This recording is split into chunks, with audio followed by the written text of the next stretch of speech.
There's a commercial running on the casino gambling ordinance that says that there would not be 34,000 jobs created at the same time, which, of course, is true, but it's fundamentally false.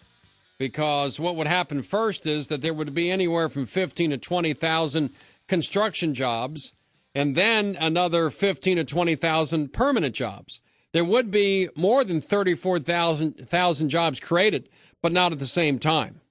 So the opponents of Issue 3 are running a misleading ad in order to convince you that the truth is a lie. And a man that will call them on this is Pat Manzi, Executive Secretary Treasurer of the Columbus Central Ohio Building and Construction Trades Council. And Pat Manzi, welcome to the Bill Cunningham Show.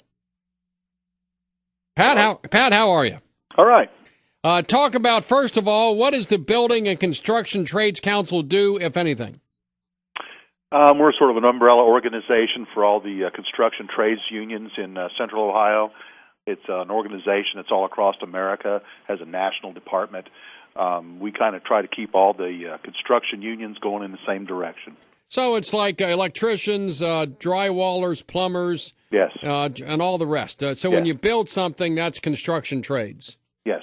Now, has your group taken a position on Issue 3, which is the casino ordinance, casino law? Yes, we have formally endorsed this program because it means jobs for Ohioans. How many? A lot. You know, there's different figures here. I know the opponents say, well, there's not going to be this many. You know, the Cincinnati study says there's going to be many thousands upon thousands of jobs. And I believe that. You know, you're going to have some major construction projects in each of these four cities. And, you know, one person might be there for one day, another person might be there for 2 years. That's the nature of construction. After it's done, there's going to be thousands of people employed there, you know, as service workers.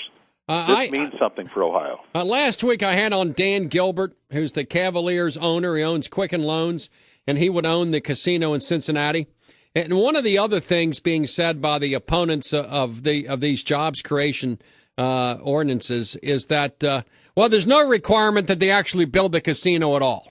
And you have to laugh at some of the inventiveness of these who come against Issue 3. Because why would they pay millions and millions of dollars to run commercials? Why would they pay, in a sense, for this election? Why would they go through all this stuff, then at the end of the day, never actually build what they have the authority to build? Isn't it stupid? I mean, do they think Ohioans are that stupid? I think that is the gist of their program, that, you know, in the commercial, they're basically saying Ohioans are too stupid to build a casino or operate a casino. And they're saying that we have to go to Connecticut or we have to go to Las Vegas to get workers. And I'm sure there might be some from out of state coming here to work, but they're not going to commute from Camden, New Jersey. They're not going to commute from Reno, Nevada. If they do come from out of state, which a minority will come, they're going to live here anyway, right? Yes, they'll become Ohioans. And that's good, too. Yes. So what's the downside? Is there a downside to this? At the moment, I can't really say there is one. This is a consortium of companies that want to come to Ohio. They want to spend in excess of $1 billion to build 4 facilities to do what Ohioans are already doing. You know, they're going across the border with their gambling dollar. Whether it's right or wrong, it's still going on. They want to do it here in Ohio and keep the revenue and the jobs here in Ohio. And I don't see anybody else, whether it's General Motors or anybody, coming and saying, hey, we want to invest in Ohio. Dan Gilbert told me that the casino at Broadway Commons, you know where Broadway Commons is? Downtown Cincinnati. Yeah, it's on the border, the northern border of Cincinnati. $500 million he's going to spend building that casino. And that money is going to go right into the pockets of people like the building trades. That's what you're in the business of doing, right? Absolutely. And so what other proposals do you know anywhere in the state, much less in southern Ohio, that's going to equal this over the next couple of years? I do not. None that have actually, there's been various things where people are saying, oh, we'll build an atomic plant here or we'll do this or that. And it fizzles out. You know, that news dies off at the end of the week. Nobody else is coming to Ohio and saying, let me spend this kind of money without their handout saying, I want this amount of tax abatement in return. And when the casino is built, that's not the end, it's the beginning. Hotels, motels, restaurants, barbershops, retail, wholesale, whatever it is, people are going to want to go to a Reds game. They want to go to a Bengals game. They want to go to U.S. Bank Arena to watch Beyonce. And when they come out, they're going to take about a 6-block walk and walk into a Las Vegas-style casino with all the bells and whistles. And then there'll be tens of thousands of jobs in each casino, directly or indirectly, because of the economic activity. Pat Manzi, when I hear the opposition to this, it tells me that they think Ohioans are stupid again and are going to vote against it. Absolutely. And the recent ads they've been putting on TV, which, I have filed a complaint with the Election Commission today, basically stating that they're not truthful. They're citing the Cincinnati University's study, which is an extensive study. It's pretty scientific. It's about a quarter-inch thick, that spells out exactly how these jobs fit right in with the typical Ohioan, whether it's in construction or the service employees in these casinos. It fits right into the profile of your typical Ohioan, and it's natural for them to be here. And so what UC said, there'd be 19,000 construction jobs and then 15,000 permanent casino jobs. The ad says at no one time, at the same time, will 34,000 jobs be created, because when the place opens, the construction jobs are done. And so It is a linear process of 34,000. It is not at the same time. And so, but the ad is right, but it's fundamentally misleading. At no time does any construction project go on forever.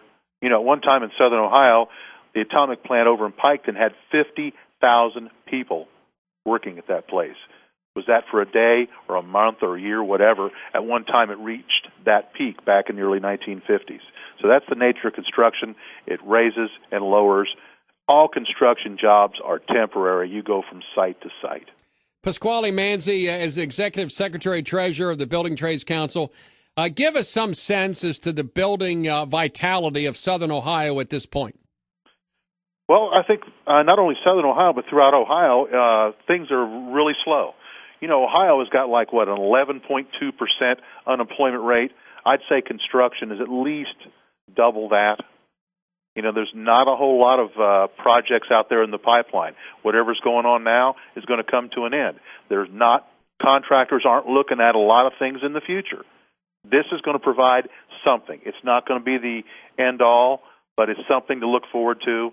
There's a trickle down from all these jobs, whether you're working there as a permanent employee or just a construction. Right. Somebody is going to be collecting unemployment who can't make their mortgage. When he goes to work here, he's going to be able to say, hey, I got to pay this mortgage and keep from going broke.